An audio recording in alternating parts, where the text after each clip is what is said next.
मारे अनहरिया में टोके सखी रे रह जानी ढोढ़ी के सभे दीवाना बा एकरा नीचे शहर लुधियाना। नमस्कार प्रणाम भाई लोगन, सब भाई लोगन के गोर छू के गोर लागत तानी भैया लोग। आई देखी आज के रोस्टिंग वीडियो कितना मजा आए वाला बा, एकदम धमाल होके वाला भाई लोगन। और वो लोगन से रिक्वेस्ट यह करतानी भाई लोगन, ये वीडियो के आप लोग शुरू से लास्ट तक देखें और देखी कितना धमाल होके वाला बा आज के यह रोस्टिंग वीडियो पे। आई नहीं तो देर ना कर जाए भाई लोग, चलिए देखिए धका धक एंजॉय फुल्ली। पर बोला तारे आके समियाना में ढोली है कटोरी कौना बनल सारा खाना में। गतर गतर बोलत तारे आके समियाना में, आ ढोरी है कि कटोरी है बनल कौने कारखाना में। ये बात है। अच्छा तो ना देख सुधा तक तो कुछ कहा हो जाई रे यही ढोढ़ी हां यही ढोढ़ी यही ढोढ़ी के सभे दीवाना बा एकरा नीचे शहर लुधियाना। तो ये बता हो जाई, मान ला 2 व्हीलर 4 व्हीलर लुधियाना जाकर चल जाएगी नहीं जाई। अच्छा बता दिए हाँ जाए कि नहीं जाए 2 व्हीलर 4 व्हीलर है ना। फिर न कट बाबू रहतनी कगरी छोटा पकड़ के उखड़ दिले बबरी। का बात है, अरे भाई केहू बात समझावा इनके यूपी वाले का करेला, वो खास के गोरखपुर महाराजगंज वाले। हाँ बहुत जाएगा समझाते हैं। यूपी बिहार में बालपुअन के सेना धक्का ढुका देला लहंगा में पानी। अरे तो मैंने इतना ना बेइज्जती करवा देता ही हो जाते और कुछ ना करे ना यूपी वाले गोरखपुर वाले महाराजगंज वाले। हाँ और कुछ कर होता है वो बता दे। हाँ दर्शक लोग बटला बात देखता बा। हाँ भाई लोग चलिए खोदा खोदी होई आज तहरा खजाना में मारा बसन छोटा की रिपोर्ट जाई थाना में। कुल तो ठीक है भाई, लेकिन इतना ना गजन करवावा कि रिपोर्ट थाना में पहुंचवा दे, ठीक ना। तो हिसाब किताब में रहा, हिसाब किताब में गावा बजावा। हाँ भाई लोग ताकि दूसरा लोग केहू सुने देखे गाना तो उन्हीं लोगन के एंजॉय करे, जैसे केहू और रहे एंजॉय करे, ठीक ना भाई। यही ढोढ़ी रे यही ढोढ़ी यही ढोढ़ी के सभे दीवाना बा एकरा नीचे शहर लुधियाना। अरे मने हम कहिला जौन चीज देखू वही चीज के दीवाना सभे के हो जाई, है ना। हाँ तो पले रहतू ओके ढपले रहतू तो ओकर दीवाना नान के होत, आ जब देखी तो दीवाना होबे करी भाई।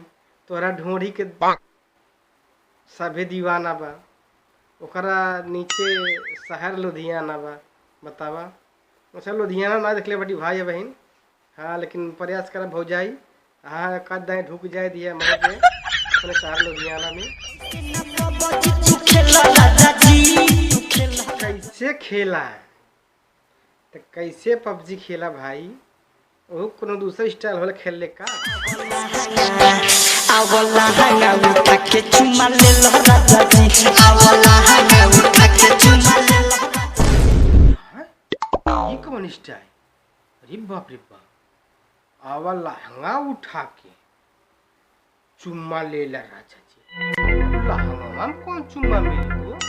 हाँ पहले सब कहत रहा लोग घूंघटा उठा के चुम्मा ले ला राजा जी, अब लहंगा उठा के चुम्मा ले ला राजा जी। कहो भाई लोग अभी कमन कल जुग आ गई बा। भाई तनी कमेंट में जरूर सभी बतावत जाए जितना भाई लोग देखता। हाँ घूंघटा उठा के चुम्मा लिहल जाला कि लहंगा उठा के।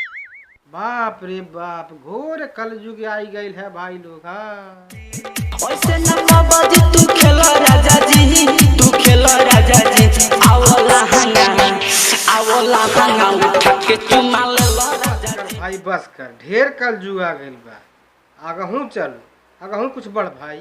हाँ हाँ भाई आगे तन बढ़ो, बहुत घोर कल जुग है। गेम खेला से खाली काम नहीं चोहली से जब पशु ताके राजा प्यार तनी मन सही है, गेम खेलला से काम चली नहीं, कुछ तो काम कर ही पड़ी।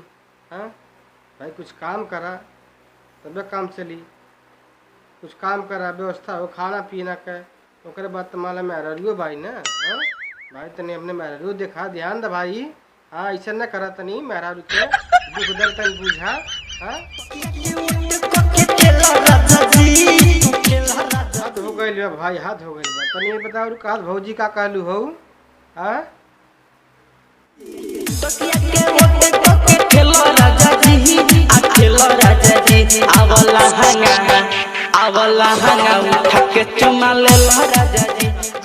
वोट का के मारब धुना जी बात तोहर बहिन के दो। हां बाउर हा कहीं के। हां ये सब बढ़ा आगे बढ़ा, ये समझ ना आया होता। हाँ नहीं तो बोला दे चचवा के। हाँ बना दीजिए तिये तोरा। हाँ हाँ दूसरा गाना लगा कौन? हमहू बलमुआ के बस से जाबे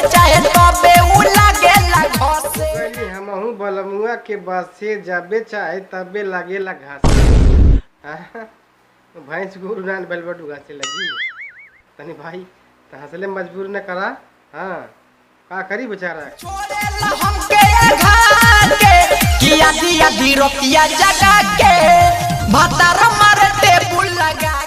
धीरतिया जगा के भातार मारे। हाँ तोर बहन पेलो एक आगे ना बोले लगे भाई। हाँ तो हम पर खुद समझदार बड़ा समझ सकता था कि आजकल कई का सब गावत था। चलिए इंजॉय ली एक कहूँ तो कुछ बा कि मतलब इतना ले सीमित बा।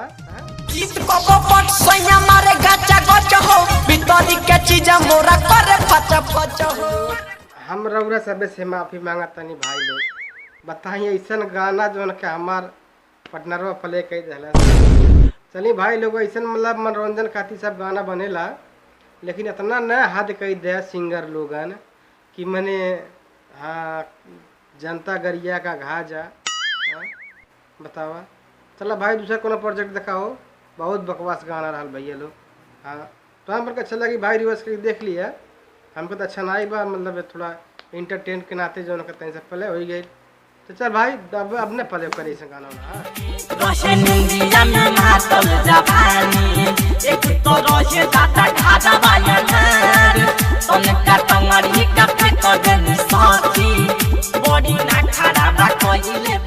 हाँ तो गजन तो होबे करी, आ जहाँ खड़े और आगे रही तहाँ भाई आग लगबे करी। हाँ तू जो रहा नहार और फेंक दलू ऊपर ओकरे बेचारे के, मतलब भैया के। हाँ तो बताओ का करी? हाँ बताओ जल्दी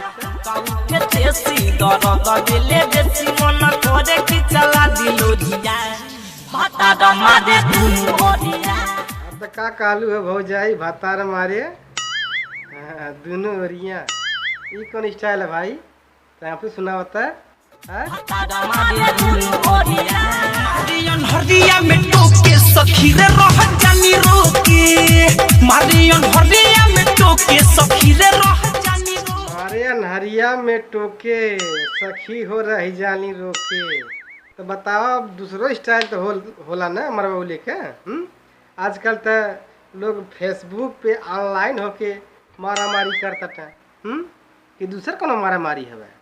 अच्छा हाँ तो बतावा कौन मारा मारी आगे? कुछ बुझाला नहीं ओके सखी रे रह जानी रोके, कुछ बुझाला नहीं ओके सखी रे रह जानी रोके, हरिया में टोके सखी रे रह जानी रोके। तो साले का लागता कदी मशीन डाइमेज रे, करेला एको दिन हुना परहेज रे। अच्छा भाई लोग ये बतावा जेकरे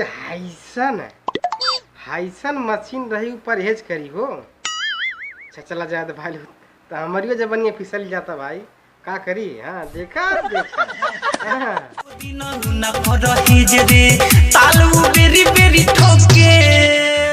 मैंने पहलवान भतार जब उनके मिलल बा, उनकर दादा जबर खोजले बाटे बेरी बेरी ताल ना ठोकी। हाँ तो का सूती हाँ चरा ओढ़ के ओढ़ना ओढ़ के बतावा। तालू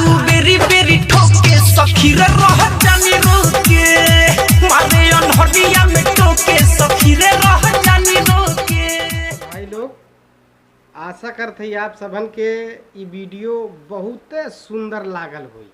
ये रोस्टिंग वीडियो बहुत बढ़िया लागल हुई भाई लोग।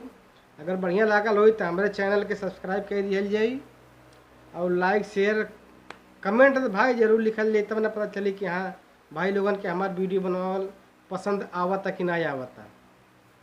चलिए तो ठीक है भाई लोग, बतार मारे टोके रह जाए रोके। हाँ चलिए अच्छा भाई लोग, जय जय श्री राम। बेरी बेरी ठोके सखी रे रह जानी रोके।